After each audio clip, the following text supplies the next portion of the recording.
ये रिश्तों की जमीन पर लिखी गई धोखे और फ्रेब की ये वो खौफनाक कहानी है जो आपको झकझोर कर रख देगी। तो दिल थाम कर देखिए दिल वालों की दिल्ली में हुई फ्रेब की एक अनोखी दास्तान।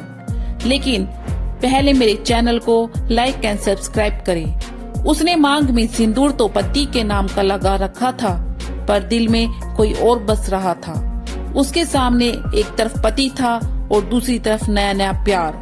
वो पति को छोड़ना भी नहीं चाहती थी और प्यार से दूर भी नहीं रह सकती थी।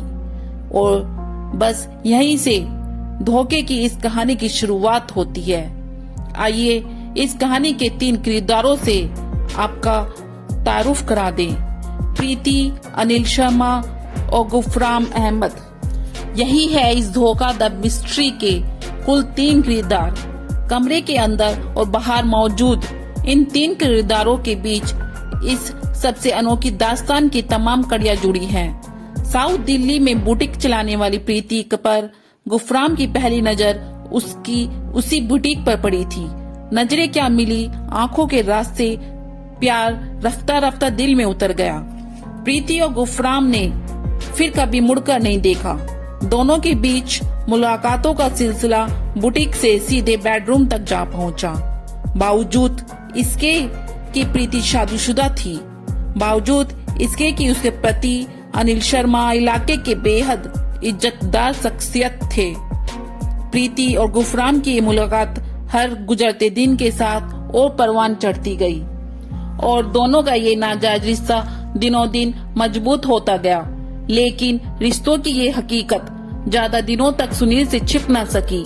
एक दिन खुद अनिल ने अपने ही घर में अपनी बीवी को एक गैर मर्द की बाहों में देख लिया। ये वो मंजर था जिसने अनिल के पैरों तले से जमीन खिसका दी। लेकिन अपनी बीवी को दिलो जान से चाहने वाला अनिल इस बात को चुपचाप भुलाना नहीं चाहता था। लिहाजा उसने अपनी बीवी प्रीति को समझाने की कोशिश की।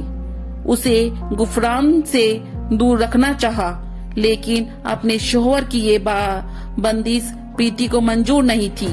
बीवी की बेवफाई अनिल को लगातार परेशान कर रही थी। वो अंदर ही अंदर घुट रहा था, लेकिन इससे पहले कि वो कुछ कर पाता, अचानक वो खुद ही गुम हो गया। गुम भी ऐसा कि तमाम तलाश बेकार। सवाल ये था, कहाँ गया अनिल? किसने गायब किया अनिल को? अनिल की रहस्यमयी गुमशुदगी प्रीति की आजादी का आगाज था।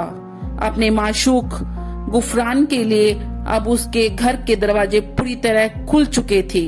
अब ना वक्त की पाबंदी थी, ना ही रिश्तों की फांस।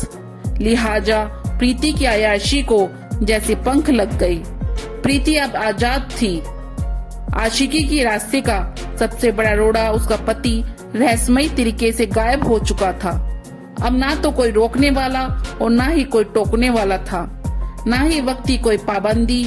लिहाजा क्योंकि प्रीति एक करोड़पति बाप की बेटी थी, लिहाजा पिता के पैसों पर प्रीति का इश्क भी शबाब पर था। गुफरान के साथ मिलकर प्रीति ने अपने बाप की दौलत उड़ानी शुरू कर दी, पर ये बात प्रीति के पिता सुजीत सिंह से भी ज्यादा दिन तक छुपी नहीं रह सकी। सुजीत अपनी बेटी की आयाशी और गैर मर्द के साथ उसके नाजायज रिश्तों का राज जान चुके थे। लिहाजा उन्होंने अपनी तिजोरी पर ताला लगा दिया। घर की दौलत को घर की ही बेटी बर्बाद करने पर आमदा थी। यही बात प्रीति के पिता को अंदर ही अंदर खाई जा रही थी।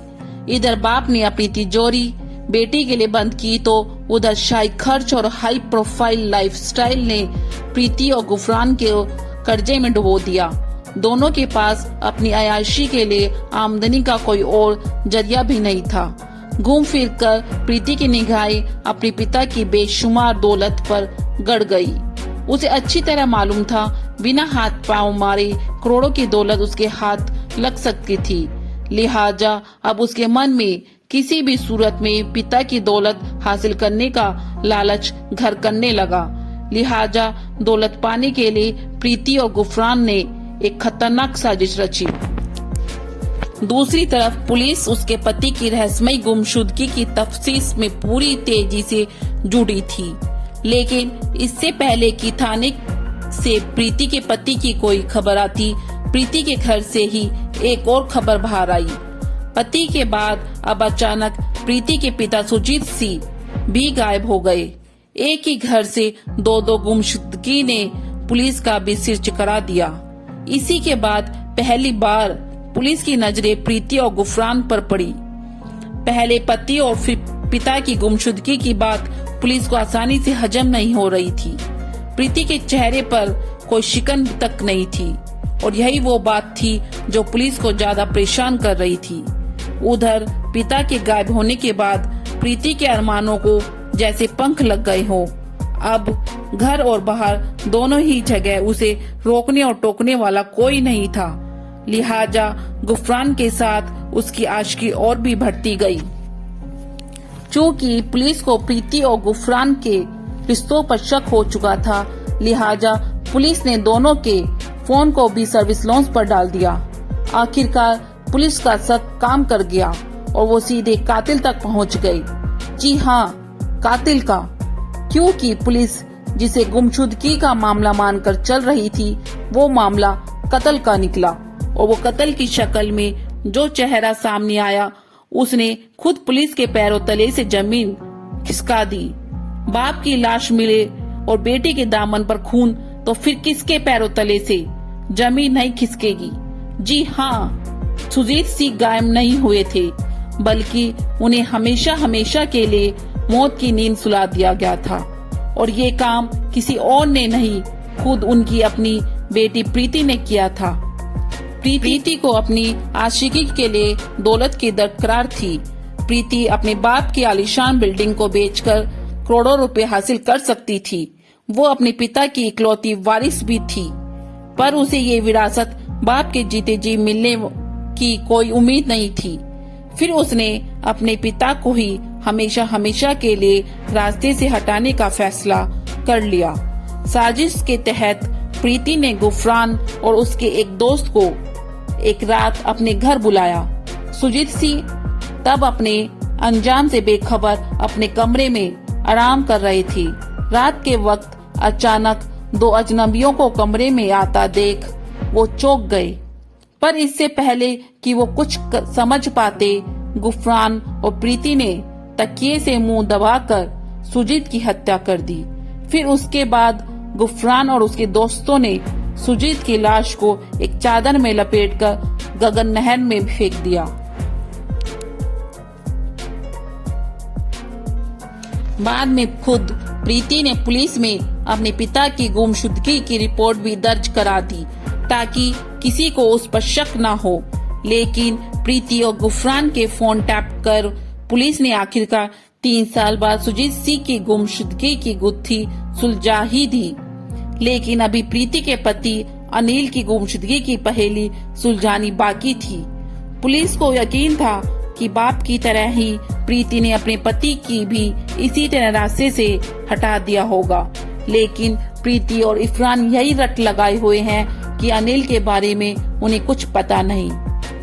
कुल मिलाकर धोखा द मिस्ट्री अब भी मिस्ट्री ही बनी हुई है, क्योंकि अब तक ना तो सुनील लौटा है ना ही उसकी लाश मिली है। तो आखिरकार सुनील कहाँ गया? उसे जमीन खा गई या आसमान निगल गया? पुलिस की तलाश जारी है। कानून के हाथ लंबे होते हैं, एक ना एक दिन मुजरिम पकड़ा जाएगा। फिर मिलते हैं एक नई क्राइम स्टोरी के साथ। जब तक सतर्क रहें, सावधान रहें।